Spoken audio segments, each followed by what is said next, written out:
안녕하세요. 이상화 세상 읽기입니다. 오늘은 동물권 이야기를 좀 해보겠습니다. 제가 그간 페미니즘이나 동성연애와 같은 성혁명을 비롯해서 기후위기 환경 종말론 등 오늘날 크게 유행하는 해체주의 이념의 실체를 비판해 왔는데요. 동물권은 이것들과 함께 해체주의의 마침표를 찍는 주장입니다. 동물 보호, 동물 사랑 수준을 넘어서 이제는 동물에게도 인간과 동등한 권리를 주자는 동물권, 동물 복지를 이야기합니다. 최근 제주도가 제주 남방 큰 돌고래 보호를 위해서 법인격을 주자고 나섰습니다. 법인이란 사람은 아니지만 사람과 같은 법적 권리를 갖는 주체를 말하는데 기업이나 사단법인, 재단법인 등이 있습니다. 이처럼 고래에게도 사람에 준하는 법적 권리를 주자는 것입니다.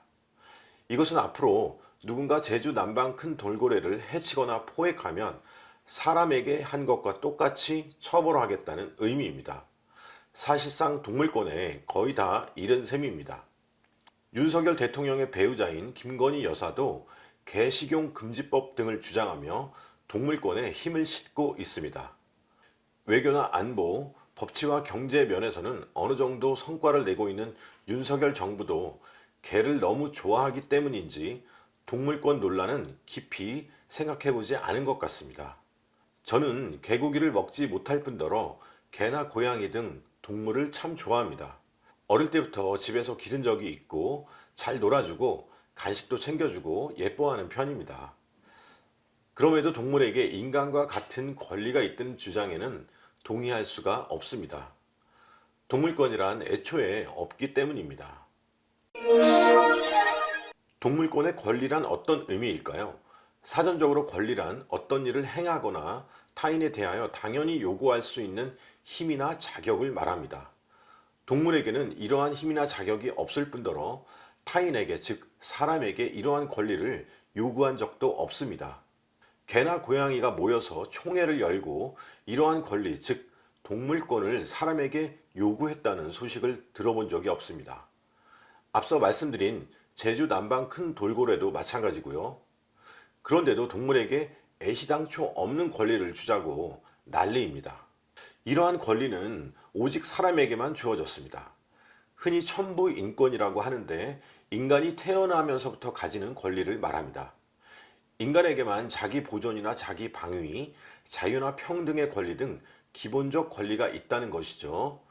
그러한 이유는 오직 사람만이 하나님의 형상으로 지음을 받았기 때문입니다. 동물이나 식물, 산이나 바다와 같은 다른 피조물은 하나님의 형상으로 지음을 받지 않았습니다. 이것들은 모두 사람을 위해서 사람이 이 세상에서 잘 살 수 있도록 하나님이 지어 주셨습니다. 한 사람이 천하보다 귀하다고 하신 이유인 거죠. 하나님은 사람에게 이 땅을 하나님의 나라, 곧 천국으로 가꾸어갈 하나님의 일을 하는 동역자로서의 권리를 주셨습니다.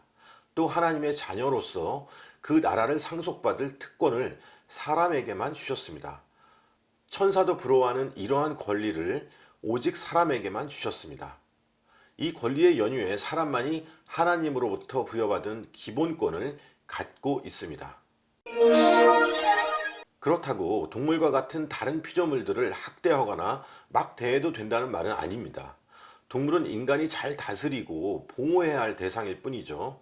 동물 보호 수준을 넘어서는 동물권이 없다는 얘기입니다. 이 동물권에서 출발하는 동물 복지도 마찬가지입니다. 복지도 복지권이라는 권리에서 출발하기 때문입니다. 동물복지 인증, 이런 거 눈 가리고 아웅하는 거죠. 동물보호 정도면 족할 말을 동물권, 동물복지 등으로 과잉 포장하고 있습니다.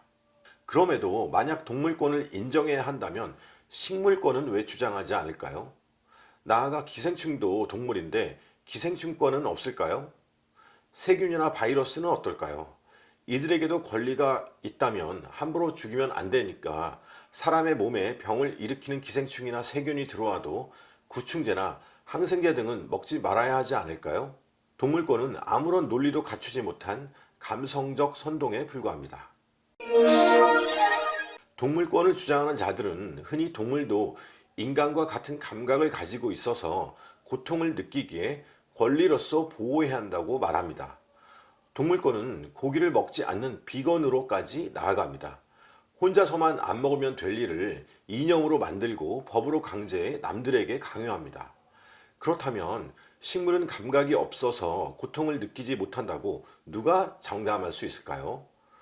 식물도 햇볕이나 온도 등 주변 환경에 반응합니다. 인간의 인식 수준으로 식물이 고통을 느끼는지 알 수 없을 뿐이죠. 몸속에서 구충제나 항생제를 만난 기생충이나 세균도 고통스럽게 죽어가기는 동물과 마찬가지일 것입니다. 고기를 먹지 말자는 비건에서 더 나아가면 사실 숨도 쉬지 말아야 합니다. 살아있는 것을 죽이지 말라는 불교 석가의 가르침을 따른다면 살아있는 식물을 먹지 않는 것은 물론 숨도 쉬지 말아야 합니다. 숨을 쉬다가 하루살이 같은 게 입속으로 들어가 죽을 수도 있으니까요. 실제로 고대 불교에서는 이렇게까지 수행을 해야 한다는 이들도 있었습니다. 이런 주장에 따른다면 소고기는 물론 우유도 마시면 안 되고 유제품으로 만든 화장품을 써도 안 되고 연고 같은 의약품을 몸에 바르면 안 됩니다. 동물에게만 생명이 있는 게 아닙니다. 식물에게도 모기나 파리 같은 곤충도 세균이나 바이러스에게도 생명이 있습니다. 죽이면 안 되겠죠. 또 무생물이라고 하는 돌이나 빛, 물이나 불은 생명이 없을까요? 원자와 전자 수준으로 들어가면 전자가 빠른 속도로 끊임없이 원자 주변을 맴돌며 운동하고 있습니다. 생명이 없다고 할 수 없죠. 물이나 돌도 살아 숨쉬고 있습니다. 보이는 게 다가 아닙니다. 동물권이란 인간의 눈에 보이는 인식 수준으로만 이야기하는 과학적이지도 않고 어리석은 주장입니다. 동물권자들은 또 가축과 야생동물을 구분하지 못하고 있습니다. 개나 고양이, 소나 닭 등 인간과 더불어 살아가는 동물은 가축입니다. 사자나 호랑이 같은 야생동물과는 다르죠. 소나 닭 같은 가축은 인간의 먹거리로 키워지는 게 당연한 겁니다. 야생동물은 야생에서 각자 알아서 살아가고요. 그런데 생물 다양성을 지켜야 한다며 가축은 물론 모든 야생동물이나 식물을 해치면 안 된다고 주장합니다. 도롱뇽이 죽는다며 터널 공사를 방해하고 구럼비 나무를 지켜야 한다며 중요한 해군기지 건설을 반대하는 게 대표적입니다. 이들의 주장대로라면 고대 수렵시대 이전으로 돌아가 아무것도 하지 말아야 합니다. 인간을 위해 어떠한 개발도 해서는 안 되는 거죠.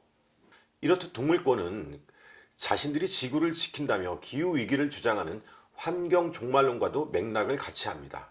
생각하는 모든 게 어리석고 악해서 서로 맞닿아 있습니다. 이들은 가족 해체까지 나아갑니다. 동물권을 인정하면 동물에게도 상속권을 주어야 합니다. 실제 유럽 몇몇 나라에서는 가족이 아니라 개나 고양이에게 재산을 상속하기도 합니다.